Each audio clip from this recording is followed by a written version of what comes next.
Shaharzad Akbar, thank you so much for coming on the show. I've interviewed you previously. Your story is fascinating and incredibly inspiring. For anyone who's not listened to Kabulcast with Shaharzad Akbar, please do go and listen. You'll learn so much about her tenacity, about her work as well, which she's continued. So thank you so much again for coming on. Thank you for having me. It's a pleasure. Also, we've just started, this is the first week of 2025. So happy New Year as well. So I just make sure I don't forget that. Thank you. So I wanted to start to do this episode a bit differently to the previous we've done. Um, let's do a review of Afghanistan 2024 to have a look at what on earth happened in the country, to, in a sense, reflect as to what you think happened and have a look back. Thank you, Roh. Afghanistan has unfortunately faded more from the public discourse here in the West, and I think just generally in 2024. But that doesn't mean that things have stabilized in any way or have improved in any way. Unfortunately, 2024 was a very difficult year for women of Afghanistan, particularly. We had a series of increasing restrictions. The full gender apartheid that we already had in place with the Taliban has further intensified, almost beyond belief, because we have now restrictions on women's voices being heard in public, which defies all kinds of logic. And we have more restrictions, more enforcement of restrictions on movement, on access to healthcare for women, employment already. We know women were not allowed to work in any other fields but health and education. Towards the end of 2024, perhaps unsurprisingly, because Taliban always do this in the midst of winter, they announce these very more restricted decisions when donors and everyone else is, it's a holiday season, people are looking away more. We had more devastating news. So in November and December, we had news that even education and healthcare sector being trained as health workers and nurses, which was the only higher education venue available for women, now that has been banned. So, women who wanted to previously be engineers, pilots, musicians, artists, you see, all those venues were gone. Some of them, just to continue their education, were training to be midwives because that was still available. And that has been now taken away. And the latest, of course, that we have heard is that the Taliban have again reiterated to the international organizations, international non-governmental organizations and Afghan organizations, that if they do have any female staff that are continuing to work, they will be closed down. So taking further the ban that they instated initially in December 2023. In early 2025, just the past 5-6 days, of course, then we have also heard about a ban on a sort of regulations around how to build windows in houses so that women cannot be seen from outside, and how areas where women are expected to be, like the kitchen, should not have any outward facing windows. We I mean, Taliban have been in power before. We know what a misogynistic, um, patriarchal, and completely crazy group of people they are, and their ideology about women. But these steps are just, I didn't think it would go this far. Honestly, I hoped, I had a little bit of hope in my heart, and all of this. Then in August 2024, that the challenge is that it was put into a law called the Promotion of Virtue and Prevention of Vice Law, or also known as Morality Law. It's codified now, and specific institutions are actually given resources and power to implement this law. So, this idea that these instructions were delivered, but in implementation there was some negotiation or maneuver room in some parts of the country. that's no longer the case. So yeah, 2024 has been a horrific, nightmarish year for women and girls of Afghanistan. Of course, also we have continued to document violations of the rights of minorities and all sorts of attacks on particularly religious and ethnic minorities and marginalized groups as well. And it's becoming more unlivable for more of its citizens as a country. And of course, you're the chief executive of Rawadari, which is this incredible organization documenting human rights violations in Afghanistan, across Afghanistan, producing very detailed reports about those. Now, you spelled out all the lines of decrees that it's quite, to somebody, whether you're listening in New York or, I don't know, in Nepal. We've got listeners in Nepal as well, if you believe it or not. And it's this that the mind kind of fails to compute as to, you look at decrees after decrees after decrees, 2025, and you're a thoughtful person. You'd go through this every day. And the answer, the question that everybody would ask themselves is why? I mean, what drives it? I mean, I grapple with this very regularly, my colleagues and I, because also, of course, part of the solution comes from knowing why do we have this issue, and so how do we move forward? Let's see, what's our theory of change in terms of influencing or changing Taliban's behavior? Is that even possible? And I think increasingly it's clear that Taliban have a vision for Afghanistan. I mean, we knew this before. We kept saying this to the world. But there was a sort of disregard for this perspective, and because everyone was in a rush to withdraw out of Afghanistan and kind of wash their hands off of it. But they have a vision and they are implementing that vision. This was always the plan. And in that vision, there is no room for women as equal citizens. There's no room for women as people who can pursue education, who can be economically independent, who can. In that vision for Afghanistan, women do not have a public presence. Women's roles are limited to bedroom and kitchen. Those Hmm. are the two acceptable places for women to be, and nowhere beyond that. And the Taliban have been kind of working towards that vision and implementing it. And implementing it, they are not only, there aren't these only just decrees that you'd say, oh, they're saying these things to satisfy some of their most radical elements, because sometimes this is what some Western analysts would argue, oh, they're just saying these things to satisfy or remain cohesive. They are actually putting structures in place. They're putting resources behind implementing these decrees. So you see that the Ministry of Promotion of Virtue, so-called Promotion of Virtue and Prevention of Voice, MPVPV, is now at its strongest in terms of its resources and in terms of its legal mandate. It can spy on government agencies and government employees. An employee of this organization can go and stop a minister and say, you're not acting in accordance to a Sharia. So it's also a tool for power, right? This ideology, and there's an institution behind it. And similarly, the intelligence. And it comes from a very reducted, reduced, and sexist view of women. I mean, I think you can call it, you can describe it as mass slavery, Hmm. based on gender, and it would not be inaccurate. I mean, this is essentially, women are being owned by the main members of their family and the state. They can't travel without their permission. They can't study. They can't work. They can't. Yeah, I mean, they can barely own property, but that's also so complicated and difficult. And how are you supposed to own property when you can't even have an income, you can't have an education, you can't have access to the public space. You're not allowed to leave the house, go to a park, visit a gym, go to a hairdresser, etc. All of this is taken away.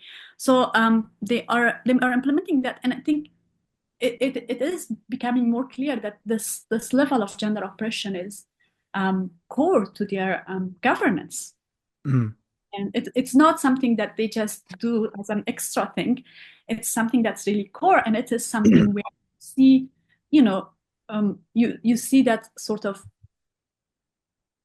if majority of Taliban believe in this, they are also making a lot of headway um, in kind of creating a consensus around it, holding this consensus, and also um, re-educating or um, education is not the right word, but sort of reorienting the Afghan society to fully embrace this Mm. this vision of a woman's place in a girl's place, in a girl's future, a woman's future.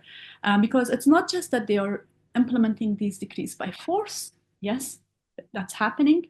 There's huge consequences for people who do not comply, but also they have opened thousands of new religious schools or madrasas, and they are training.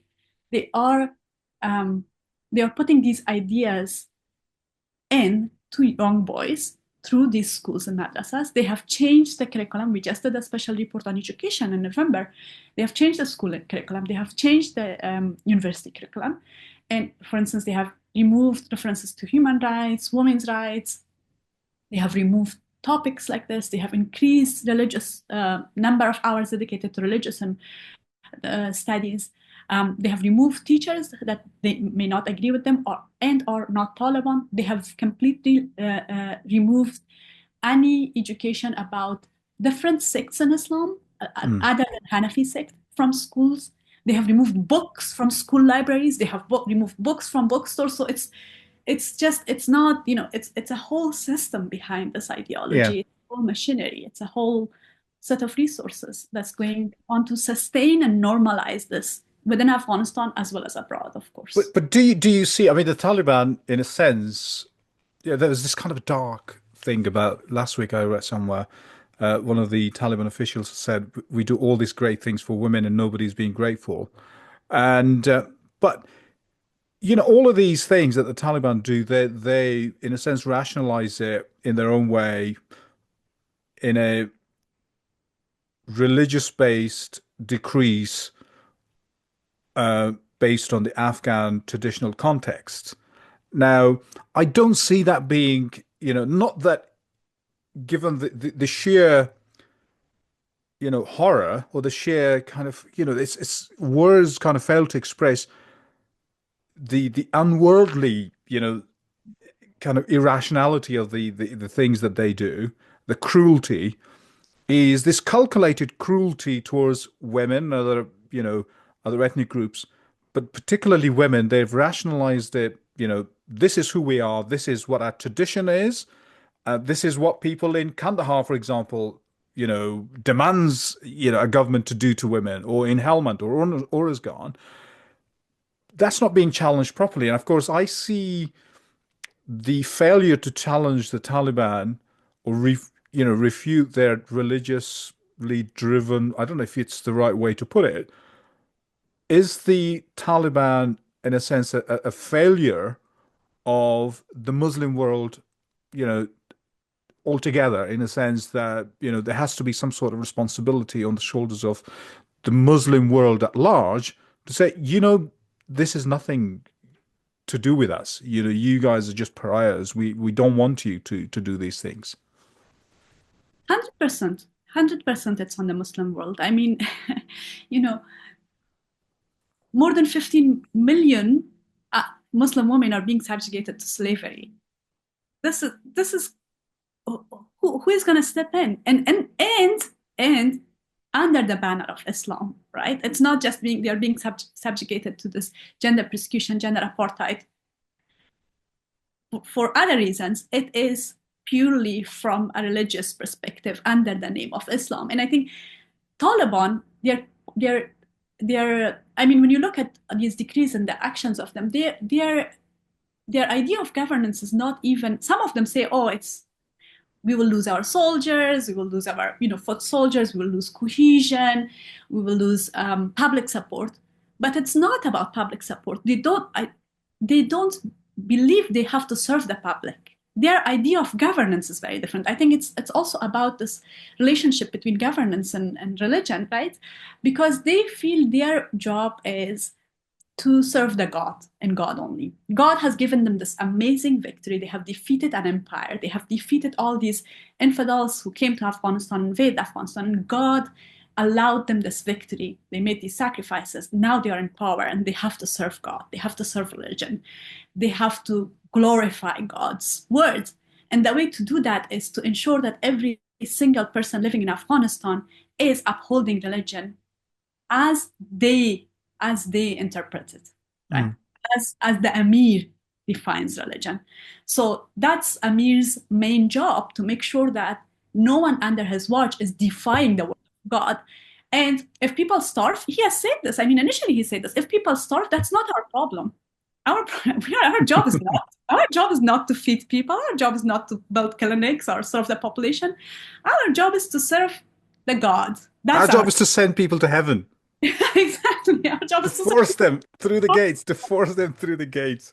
This really twisted understanding, but for the very simple and straightforward of understanding the role of a government, the job of an Amir, someone who rules. And he calls himself Amir al-Mu'minin, like the leader of the faithful. It's not just Afghanistan, Indonesia also. So this is a threat. Of course, this is a threat to Islam. Mm. I think this is a threat to Muslim countries. What's the message for young people who are being radicalized in Muslim countries? What's the message to radical groups that are challenging some of the leadership in the Muslim countries? But also to the values. If Muslim leaders believe that justice and equality and human dignity are the values of Islam, or core values, in fact, Yeah. justice, core value, human dignity is a core value. This is a huge challenge, the biggest challenge perhaps ever, coming from a Muslim, so-called Muslim rulers to Islam. So it has been extremely disappointing and disheartening and discouraging to see that there is some talk, but even in talk, they are so careful, especially our neighbors, Afghanistan's Mm. neighbors, to not challenge, to not undermine the Taliban um, from this ground, and also from the religious scholars around the world, right? I mean, there is a duty also upon religious institutions, religious scholars, Al-Azhar, etc., etc., to do more about this than they have done so far. But again, you just said because the Taliban leader, he sees himself as the lead, the emir of the faithful, so he recognizes no authority, above him apart from God. And that, in a sense, kind of, answers the question in their mind for themselves that whatever he says is ordained by God, and he's just implementing the orders of what God has ordered. But there's another school of thought where they say, oh, it's more to do with politics. As you alluded to earlier, they've got a constituency to police. They've got foot soldiers to keep on side because they trained them to fight for these values, and now they've won.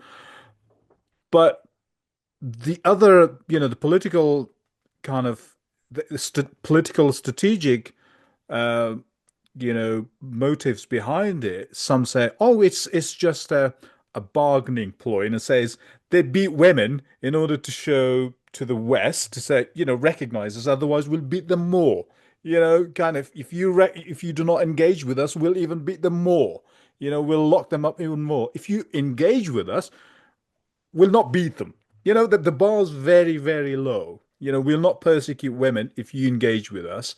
So in a sense, in a very perverse way, say you're a diplomat in London or I don't know, Paris, and you can rationalize, say, okay, I'm going to Kabul, I'm going to engage with the Taliban. If we don't engage with the Taliban, they'll enslave women en masse in concentration camps. So we have to avoid that because and then you go and the Taliban promises to you, okay, we will not, build a wall around women. How about that?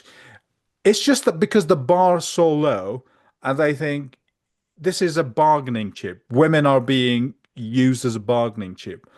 And so these people who make this argument go on about, this is the reason for engagement in itself. Well, I think, I know that that idea is out there, and I know people talking about it, particularly the UN talking about it, because they have services, or they deliver humanitarian. They are para-government basically. They Yeah. show they have staff, they have people. I think Afghanistan is one of the few places where they are sort of trying to remain relevant as an institution that has lost a lot of its relevance, sadly, in a lot of its Mm-hmm. sadly. So they will go to any stretch to kind of remain relevant to the extent that they would organize a meeting where Afghan women in civil society are not included to appease the Taliban, completely contradicting their own resolutions, their own principles, their own charter, etc. So UN would say to you these things, and some of the diplomats would say these things to you. But if you look at the evidence, I mean, first of all, there has been engagement. Mm. There has been continuous engagement with the Taliban, right? There are ambassadors sitting in Doha. EU has a sort of representation inside Kabul. UNAMA is there. The SRSG, the representative of the Secretary General is in Kabul. Deputy Secretary General has traveled to Kabul. Amina Mohammed has traveled to Kabul. There's all sorts of engagement. Taliban are getting invited to regional platforms, etc. So this idea of, oh, we have isolated from the beginning, there's this whole thing now going on, oh, we should learn from Afghanistan and not isolate the new Syrian leaders because we isolated the Taliban and that backward. I'm sorry, when did you isolate? I missed that. I missed that.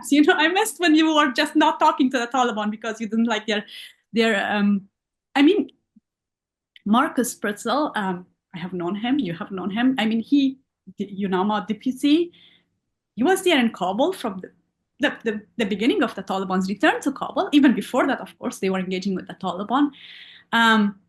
They were talking to the Taliban in Doha. So I think the Amir is not even willing to talk to you.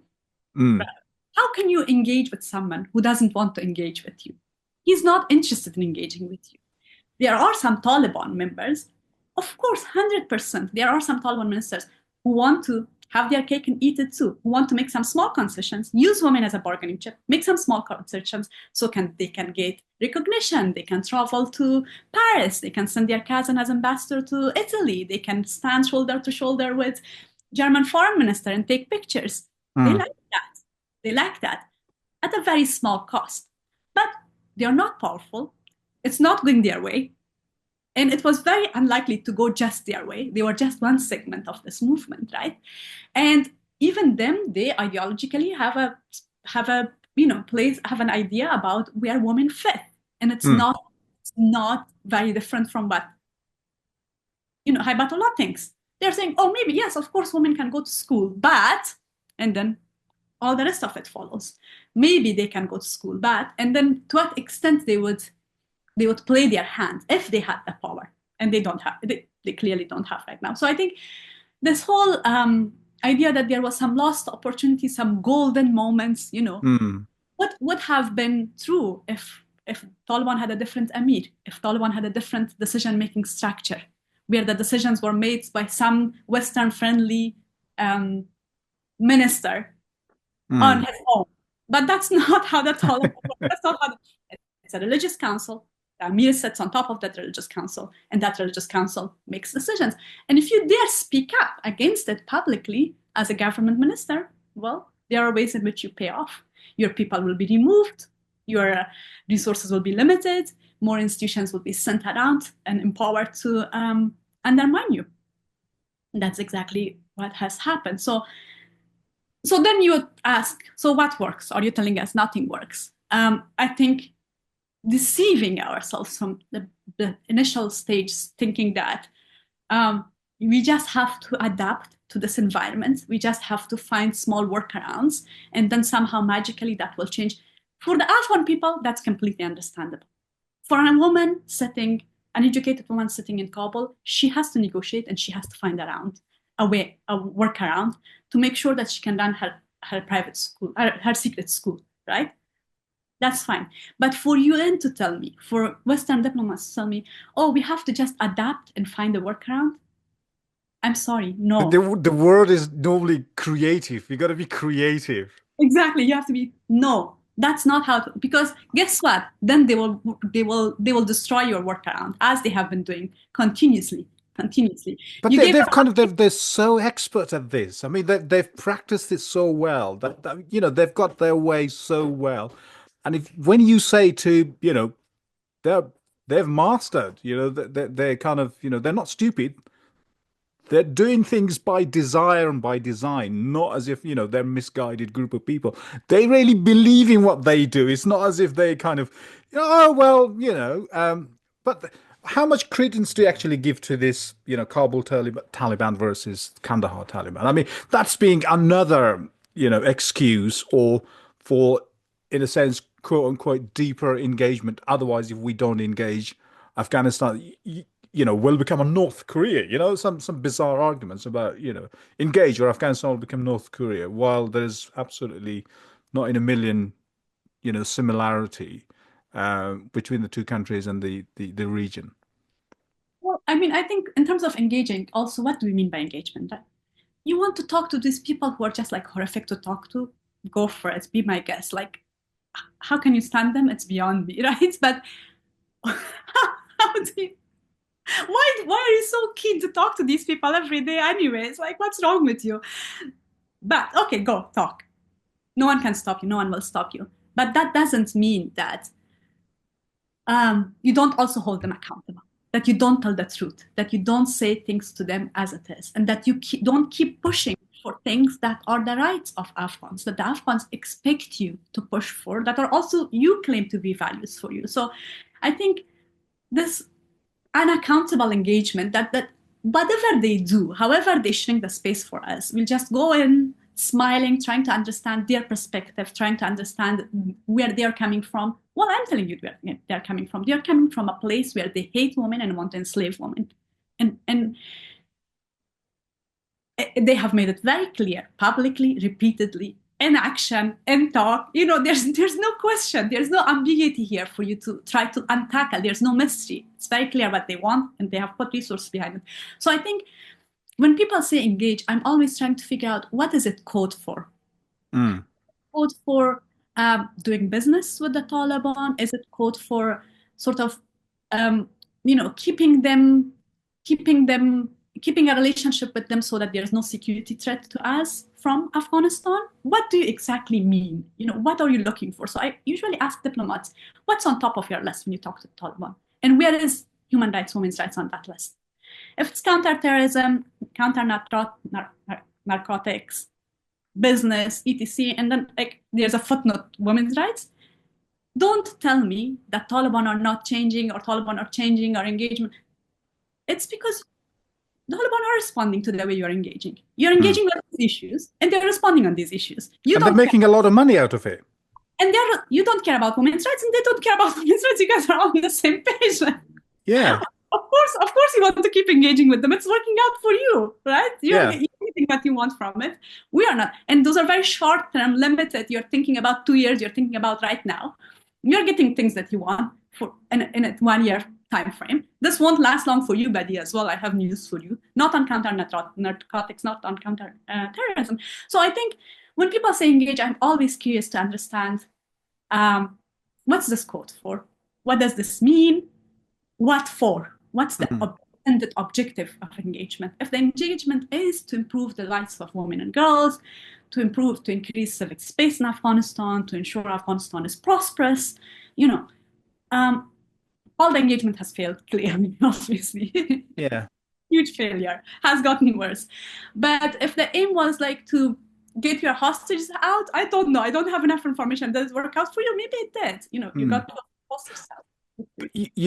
The word that you mentioned, and a lot of people have talked about it, is accountability. You know, and there have been campaigns by human rights organizations, activists, predominantly women, who've really pushed hard for the recognition of gender apartheid, legally recognized gender apartheid, um, and so that way, that the hope is that that is one of the ways that we can make progress. If that is achieved, then that will have further legal implications on engagement for them. So there seems to be a kind of a parallel push between, you know, this group of people who are dedicated to fighting for women's corner and trying to get gender apartheid legally recognized. And then there's other group who will try to say, okay, who's going to get there first? We got to get deeper engagement to avoid this bit, because if we don't avoid this bit, it's going to be problematic for us to engage more. So where do you see, that campaign going? And, how do you feel about that? Well, I think in terms of the accountability efforts, I mean, and at least on this, there were some good things happening in 2024, right? We had the announcement that came from 4 countries, initially supported then by other 20 countries, to hold Taliban accountable for violations of CEDAW and potentially through the International Court of Justice. So this is an important step. It's legally and technically complicated, and it's not going to happen overnight. There's a process to it, but that the International Court of Justice would be historically used for the first time for this convention for elimination of discrimination against women and girls. It's in itself a historic step, and then that Taliban will be held accountable in this way. So that was a very concrete step. There were also progress in the process of negotiating the Crimes Against Humanity Treaty. So basically, a decision was the whole gender apartheid campaign is focused on integrating gender apartheid as a crime, in the same way that apartheid is a crime against humanity, in the draft treaty on crimes against humanity. And the question was, would actually this treaty as a whole go into negotiation or not? Would it be blocked? The treaty has now gone into negotiation. It's a longer time frame. And then, of course, there will be continuous push to make sure that gender apartheid is also included, and other elements of gender justice are included in this treaty. And that would be a historical step forward for gender justice. Of course, the gender apartheid legal framework, then once it becomes a legal framework, once it's recognized as crime, can be applied, in different contexts. But the most obvious example is Afghanistan right now. So there was on these accountability efforts, we saw a bit of a momentum. And it does seem like the UN Human Rights Council also, there are more and more countries who are looking at Taliban's behavior and the fact that it's just getting worse, being driven to feel like we need more accountability mechanisms focused on Afghanistan. There is always this argument, from these engagement people, that if we hold Taliban accountable, it's unproductive for engagement. It doesn't let us have productive engagements. Again, I don't know productive for who, for like what purpose. Maybe if you're taking Taliban to the court, they were not willing to talk to you about business anymore. I don't know, sure. But I think, accountability mechanisms have their limitations. I don't want us to overpromise, right? What can this achieve in terms of changing actual lives of women in Afghanistan? But I do think that if we had done more in terms of accountability, it's not just about holding the Taliban accountable. It's actually holding the UN accountable. It's actually holding about the member states accountable. It's actually holding everyone else accountable, saying, how are you treating this group that is committing the crime of gender persecution? Because that's already an existing crime. And ICC, the International Criminal Court, is looking at that. I'm hoping their arrest warrants are coming like very, very soon. But so they have also announced that their arrest warrants are coming soon. So then, for me, the importance of that tool is for the community, for the Afghan human rights community, in mainly 2 ways. One, use that to hold all these countries and the UN accountable. Oh, how is your meeting with this person who has committed crime against humanity? How is that going on? How is that deal going on? To hold the international community and the UN accountable. Two, to give hope to women and girls inside Afghanistan that they are not forgotten. Because this is the real thing. They are forgotten, right? But when there's momentum here, you can tell them, look, the highest court is looking into how Taliban are treating you and doesn't agree with it. And third is hopefully mobilizing some of the Islamic countries, join some of these efforts and send that message that it's a global alliance of global South, Muslim countries, and countries in the West standing together for women and girls of Afghanistan and telling Taliban your behavior is not acceptable, it's actually criminal. So that's how I think we can utilize some of these Oh, avenues. and still 2024. What was a positive thing that stood out for you out of all the gloom? I think the positive thing for me every day, honestly, is, I mean, is the fact that women are fighting back, right? In under unimaginable conditions, facing risk of death and torture. They're women of Afghanistan have not given up. When everyone has a sort of made peace, people with power and money and resources, the most powerful countries in the world, there is this semi-educated woman in a village who is like, I'm not giving up. I'm trying to make sure that my daughter even finds a way to get an education. I'm going to ask my cousin to send enough money for a smartphone so my daughter can take an online class. And there are thousands and thousands and thousands of women like that, in some cases men. So that's the big thing. The second good thing was this momentum and accountability, because I think finally some countries realized, look, actually the human rights community is right. Our engagement, it's not working so well, so let's use another tool as well. And let's try to right some wrongs. Let's try to hold some people accountable. But other than that, it was a pretty horrific year, to be honest. Mm. Now, going to 2025, Trump's back.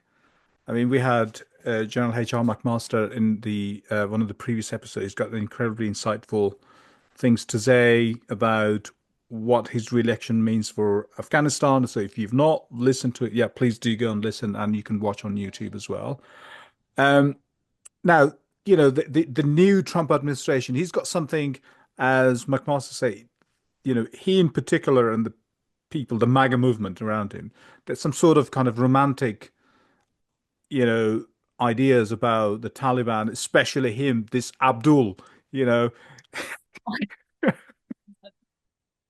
Sadly. And so there are a lot of hopes for people who think, America's going to take a hard line on the Taliban. I don't think so, but I see it more likely that, Trump will invite Abdul to the White House than next to him. So, showering him with praise as to how great a man he is, because he likes those kind of people. And so how do you see 2025? I'm sorry if you hear something in the background. It's my next door neighbors doing some building work. So For the US, I don't expect anything good coming out of the US in 2025 for Afghanistan, because Trump. Yes, he's unpredictable. I think some people want to count on that unpredictability, but if people are imagining another military intervention, I personally am against it. I don't, that's just my personal view. But also, I just knowing who Trump is and what his base is like and their views on women, count me a big cynic that women's rights would be an issue for him that he would genuinely care about and want to do something about. So, no, I'm not. I'm not counting on the U.S. I think, but also I think one of the things that in the past 3 years for me and for my colleagues in Rawadari, one thing that we keep going back to and discussing and talking and thinking through is, of course, in Afghanistan, and people say this now, about Syria as well, external influence, external changes, big picture things externally in the region and the world, that counts for a lot. That's huge. That's significant, right? That's you can never kind of. That's always in people's. Also, people have sort of been programmed to think that something should come and will come from outside. Otherwise, there's no hope. But for us, we are really kind of thinking more about how can we fight Taliban narrative inside Afghanistan? What the kind of the long-lasting damage of the Taliban will, of course, will be to women of Afghanistan, to girls of Afghanistan, to economy and future of Afghanistan, but also the social fabric of Afghanistan, to the value system. And Afghanistan is a patriotic country. It is a conservative country. It is, mostly uneducated, literacy. We have been in war for a very long time, but I do think that there are very strong elements in Afghan culture that are not aligned with the Taliban at all, that actually essentially oppose Taliban and their model of governance. And for me, that's the big loss. That's what I think about, like with our work, what will America do? What will Germany do? What will UAE do? We have very little control over that. But regardless of what happens in the big picture of regional and global competitions and decisions about Afghanistan, if there is a day after the Taliban, are we ready? What have we done? And what are we trying to do to sort of protect what we can in our society? And that's really difficult right now, because when you can't be on the ground, when you can't organize a poetry reading, when you can't go and sit with some young people in a library and talk about Sufism, when you can't, go and document the songs of older women in a village and kind of just look at the values that are there and what's being passed on to the new generation of women about local heroes, about the strength of local women. When you can't do all of that, and Taliban have made all of that impossible, it's quite devastating. It's very heartbreaking, because I feel like, they have the ground, right? And they Yeah. are promoting what they believe in, and they are, by intimidation or reward, they are trying to normalize what they believe in, and they are trying to change. If tomorrow Afghanistan is free and we all go back, it's not the same Afghanistan that I left in 2021, and you know this, and I know this, and Yeah. the longer this goes on. So for me, really, more than what comes from outside is, what are we doing in the meantime? Yeah. Yeah, to protect what we have and to improve upon it even. Afghanistan, throughout its histories, has only become important to bigger powers is if something else is going on to do with a bigger power in the region. And so, in a sense, Afghanistan on its own, for its own sake, has never really had an importance to anyone, apart from, all bloodletting from inside by people inside the country. And given, I mean, the region's more volatile than it was in 2021. The Middle East, of course, is as well. And, one of the things that people you talk to, whether it's Western politicians, diplomats, what they say is, look, the world is a much more dangerous place than it used to be. Trump has made it more, unstable, and you can see the wave of alt-right populism going across Europe as well. And a lot of it is driven by, immigration. As you know, it's a very contentious, bitter, painful issue that a lot of people, a lot of countries in the West are grappling. In a sense, governments are falling because of this issue. And one of the rationales that being used, we need something, we need stability in a sense at all costs, because our lives really depend on it. Our democracies depend on it.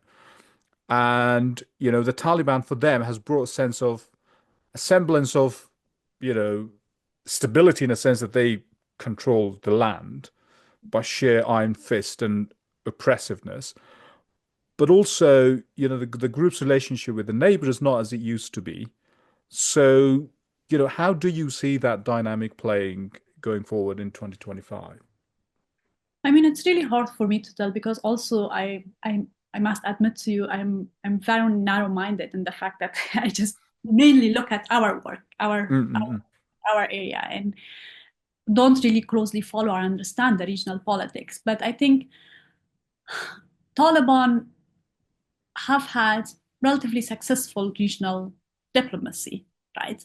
So, for instance, when we were looking even for accountability with this potential case at the International Court of Justice, Uzbekistan could join this case. I mean, they are a signatory to CEDAW that in a way that would allow them. Tajikistan could, etc. But with some of these countries, when you think about approaching them, you already know what their priorities are when it comes to Afghanistan. Their priorities are that kind of stability, that very short-term stability. And if they feel like these are the guys that can give us that for now, when with the whole disarray and instability around us, then they're willing to do business with them. And of course, China is very happy and willing to do business with the Taliban. Unfortunately, even Japan, the sort of discourse that you hear from them in private settings, from their government and diplomats on Afghanistan and on the Taliban is not promising. Mm. You can't, I can't see a sort of strong regional alliance or some sort of regional leadership aiming to, if not overthrow the Taliban, pressure the Taliban to improve things inside Afghanistan. I don't see that leadership emerging soon. I see dissatisfaction with the Taliban, and I think this will continue to most probably expand because Taliban will not deliver on the promises that they are making on security and counter narcotics. But at one point, will dissatisfaction then translate into actually enough dissatisfied country aligning, and then that sort of leadership? We haven't seen regional leadership in Afghanistan for a long time because US was leading. That was the game in town, and the region was dissatisfied with that. They wanted the US out, but then when the US was out, there was sort of like, who will take on? What are we going to do with these people now? Yeah, what? Now it's our problem. Oh. And then the Russia tried for a minute to kind of have this leadership role and send Kabul around and whatnot and these meetings, but Russia is deep in war, right? And it's just like single focus now, in a sense, in Syria and all of this other things happening. So I think it's even hard for us to kind of try to focus our regional advocacy. Who will you focus it on with this lack of leadership and this? The only thing they seem to somewhat agree on is leave these guys alone and maybe do business with them and then just focus on that. The past 3 or plus years, I've also seen the failure of building a kind of a credible alternative to the Taliban, and a lot of there's a massive vacuum there that's not being filled. And do you see any moves? Do you see any efforts, any credible efforts being made to at least fill some of the vacuums that exist? And what are your hopes for that? Well, I see there is some conversation happening. There is some gatherings happening. And I think, sometimes when diplomats or donors, etc., talk about this issue of lack of political alternative, etc., I usually suggest take yourself out of the room, but create a lot of rooms in different places for Afghans to come together to have conversations. And some of that's happening, right? It will take time, bro. I think for something credible and genuine and strong to emerge, it will take time, but people have not given up. There are conversations, there are gatherings, there is more and more dialogue, there are ideas being put on the table, debated, there is mistrust, there is hurt, there is fragmentation, but it hasn't stopped the conversation. So again, we are not in that space. Rawadari is in the human rights space, but I do personally follow and with interest these engagements. And I think it's good that everyone in their corner does what they can to challenge and undermine the Taliban, right? Some through their civic work and some through their political work and some through their business. Whatever tools we have, we need to use all the tools that we have at our disposal as Afghans and also as the world who cares, people in the world who care about women's rights, about human rights, and about human dignity. And so I think there are some efforts, but it will require a lot of patience from all of us. I mean, I have worked in the Afghan governments. I have had some exposure to Afghan politicians, to at least 2-3 generations of them. And yeah, we didn't have a lot that we had built, right? We very individualistic, very like individual leaders. We tried and failed multiple times to create national platforms, shared vision, kind of beyond what was in our constitution, to talk about some of those key disagreements, key issues that are cause for fragmentation. We didn't have those conversations in Afghanistan. They would become very explosive very soon, and people went their own way.